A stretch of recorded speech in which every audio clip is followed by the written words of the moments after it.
Now you're a big fan of NMN, and before I read your book, I had never even heard of NMN. Why is that good? Well, now we're talking about research from my lab in the early 2000s. We found that the sirtuin longevity genes that my team, and well, I should say my mentor's team, Lenny Guarenti, discovered sirtuins. So let me tell you about sirtuins. These are 7 genes in our body. Some of us have better versions than others. And in general, it's found that they protect the body against diseases ranging from Alzheimer's to diabetes. Now, these genes get switched off over time. Their main role is to make enzymes that tell the body how to survive during adversity. So when you're exercising and dieting and in sauna, they come on, protect the body. But the problem is, as we get older, they become less active. And one of the biggest problems is that for their activity, they require a little molecule in the body, a very abundant one called NAD. NAD is required for life. It's involved in chemical reactions, but it's also used as a sensor for the body of adversity. When we have no adversity, we're eating a lot and sitting around, NAD levels go down. That's true as we get older as well. So a 50-year-old has half the levels of a 20-year-old for NAD. Um, and what we like to do is to boost the levels of NAD back up to youthful levels and mimic exercise, mimic dieting, or even enhance those modalities. Now, we've even got human clinical trial data. I was mentioning one of my companies has done clinical trials already for the last few years.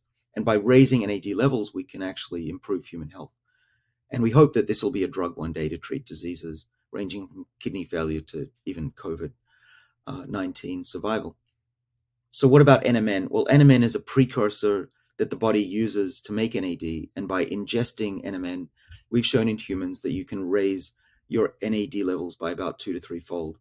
And that's beneficial in humans based on clinical studies. When I say I'm a fan, I'm not selling this stuff. A lot of companies claim that I'm involved with selling it. That's not true. I spend a fair amount of legal fees on trying to stop that. Um, but yeah, any NAD boosters, as they're called, seem to be really beneficial. I take NMN, and I've been doing so for probably about 8 to 10 years, and so far so good. I've only seen benefits. Some people ask about And the so risk. basically, you're saying the goal is to increase your NAD. One way to do that is through exercise. You can do that by fasting, sauna.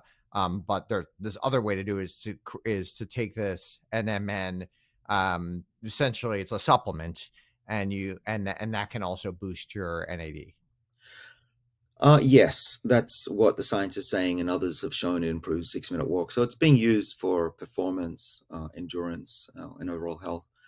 It's not proven that it extends lifespan. In fact, we've only just recently found it extends a mouse's lifespan and haven't published that yet. So it's early days. We still have a lot to go on, or to do at least.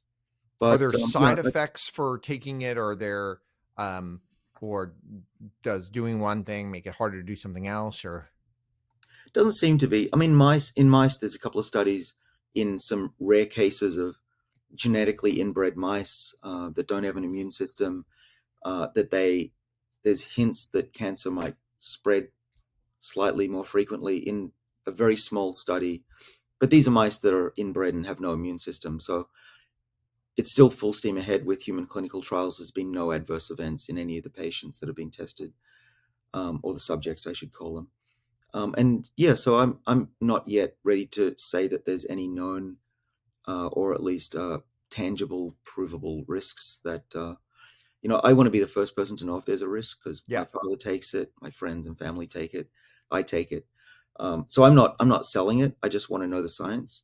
But I do know that my father is too old to wait till 100% proof that this extends lifespan. You and I are getting to that point where we can't wait.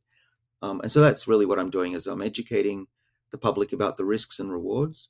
There are a couple of mouse studies that I want to point out, but all weighed up, I think that the risk right now for me and my family is it's worth taking that risk until further notice. now you also take metformin, um, and and like I don't even know how to pronounce it, but Darzalex. resveratrol. Sorry, Oh, it was virtual. resveratrol. Yeah. Yeah. Um, and and often I'll when I talk to my doctor, he's like, well, I feel like, maybe you're a bit too young to take metformin. And maybe, I often encourage my patients who are, let's say, 60 or over, but it has some side effects and that it makes it a little bit less likely to build muscle mass and stuff like that. Like, how do you weigh some of those things? Well, let's start with when should you start? I had a real heart to heart with my doctor when I was 29. I had super high cholesterol levels, and he said, "I don't want to put you on a medicine because you're too young." And I said, "Dude, it, I don't want to wait till I get heart disease to go on a medicine. Put it on me, put me on it now." So I've always been of the philosophy that it doesn't matter what age somebody is, you treat everybody the same way, within reason. Of course, 20-year-olds are a bit young for this kind of stuff, but if you're in your 30s and you want to prevent heart disease, prevent diabetes, I think that it's perfectly fine under doctor's supervision taking medicines that will prevent disease, especially when these medicines are extremely safe. You do it under doctor's supervision in case there's a problem. But with metformin, for example, and certainly resveratrol, very, very, very rare that somebody gets so sick that it's a problem, and it's always reversible as well. You just stop taking it if you get sick. So these are risks I think are worth taking. I don't prescribe anything. I don't even recommend anything publicly. So I would say talk to your doctor. If they say you're too young, I would keep fighting it. I would show them the data, and if you want, there's always alternative doctors. I think that the argument that when you're young, it's too early. I Well, would there's say a to the there's doctor, at least where's what the I had data? heard, that there's this trade-off of like, okay, it's hard to build muscle mass. Building muscle mass is very important as you get older. Um, and so so you have to figure the trade. Well, it's frustrating to me as a scientist that when somebody says something in public or a podcaster says it's a problem, it becomes locked into the public's consciousness. And unfortunately, nobody ever goes back and reads the actual paper that this came from. And that was also true for the Women's Health Initiative and breast cancer. People still believe that HRT causes breast cancer, and that turns out it doesn't. Same for metformin and exercise. When you look at the data, uh, and it's really easy to see, it's not difficult, you can look at it. The graph that says there's a difference, first of all, is being manipulated in a way that is deceiving. They cut off the y-axis so that you're just seeing the very tippy top of the bars. And the actual difference is about 5%. And it turns out that 5% is almost certainly due to people just not doing the extra couple of reps in the exercise because they feel a bit more tired. So what's the solution? Well, if you don't mind having muscles that are 5% smaller, then no big deal. Those muscles are Yeah. just as strong and healthier, and have less inflammation. I don't care if my muscles are still 95% there. I'm not trying to win any contests for bodybuilding.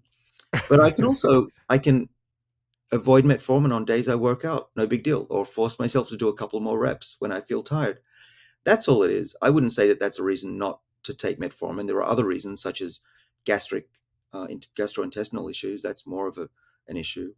But I think the point here that I want to make is make sure that the science is true and the data that you're getting is true. Don't just believe pundits or even you know doctors who are saying this stuff.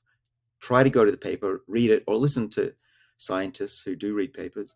And also just measure yourself. Do it under doctor supervision. Make sure that it's not harming you. Make sure you feel fine.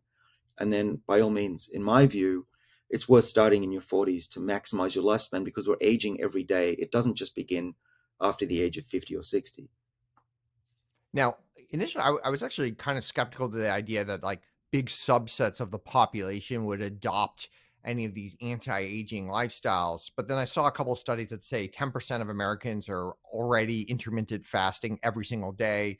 Over 25% have already tried it. Maybe intermittent fasting is not the best one to measure because it's kind of easy to do. You just kind of skip breakfast, and so it's kind of a relatively simple thing to do. But how optimistic that you actually will see widespread behavior changes? Well, we are in the midst of a revolution in people's wellness and how active they are in their own health. The pandemic was a major wake up call to people who stared in the mirror and saw their own mortality. And then there was a boom in home testing because people didn't want to go into doctors' offices for obvious reasons. And so it's becoming also easier for people to take home tests. Now, we don't want people, going rogue and testing themselves and trying to interpret themselves with ChatGPT 4 and beyond. I don't think that's the only solution. I think there's a risk that we won't have enough doctor supervision and that some people overdo it. Yeah. There's always that risk. So there's a caution here. I do think, though, that there's a place for people taking their own health into their own hands. You can't always be supervised by your doctor when you're at a restaurant. People do need to realize that most of what affects their health in the future is up to them, not their doctor. And what you do every day in your life echoes for decades. And that changing your lifestyle is as important, if not more important, than the medicines you will take. And that's why I think that this revolution that we're seeing in the population, not just in the US, but around the world, is a great thing and will only become more prevalent. And in 20 years, it'll be the majority of people will be on board with monitoring their own health. It's going to get easier and easier with devices as well, cheaper and cheaper. And we'll look back at 2 years ago when almost nobody did this and think that going to your doctor once a year for an annual checkup and having the doctor bang on your knees and cough will seem medieval. In fact, even to us today, it seems medieval. Yeah, it's in the intermittent fasting one. It's while it's maybe 10% of the population. It seems like it's probably closer to 40% of my friends, Oh yeah. and I think one of the reasons is, well, besides the fact that it's relatively easy to do. It's maybe one of the easiest ones to do of all the things that people prescribe. Um, it's also pretty easy to at least for people to believe that it has low harm. Um, and because if you say to somebody, stop eating meat or something like that, first of all, I think that's hard for people to do because they might love their meat. And second, they may show you 40 studies of how that actually could do harm to them. Whereas, and so it's kind of like there's both things that come in of why people may change behaviors. Yeah, absolutely. And everybody's different. Some people like hot and cold therapy, some people don't. Yep. Exercise is for some, it's not for me, although I know it's important to do. Um, and the same goes for fasting. I do agree that there's a real, I don't know if it's fashion or a permanent trend for people to not eat the 3 meals a day that we were told to eat and snack in between. I think that's very 2010. We're beyond that now. Most people realize that we're eating too much. Obviously, you can see it in people's waistlines.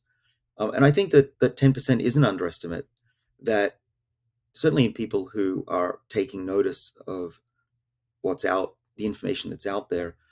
Yeah, in my circles, of course, it's 95%. But I think I meet enough people from the general public that it's way more than 10% that people are interested in their health. And I think that's also largely driven by the pandemic. People worried about getting sick and dying. I mean, what 30 or 40-year-old ever had to worry about that before? Yep. And so after that, in the aftermath, people are just more interested in seeing what they can do now. And fasting is a pretty easy way to go to start. Skipping breakfast, a lot of people do that anyway. Trying to have a very small lunch or skip lunch is another way to go. I like to eat within a 6 hour window at night, have dinner. I often, as I said, snack a little bit during the day, but that's my goal at least. And I compensate by drinking a lot of liquids that don't have sugar in them, and that helps. Yeah, it's an amazing thing to see how just in my career, working on aging and talking about longevity and fasting went from total fringe in science to now mainstream in not just science but in the general public.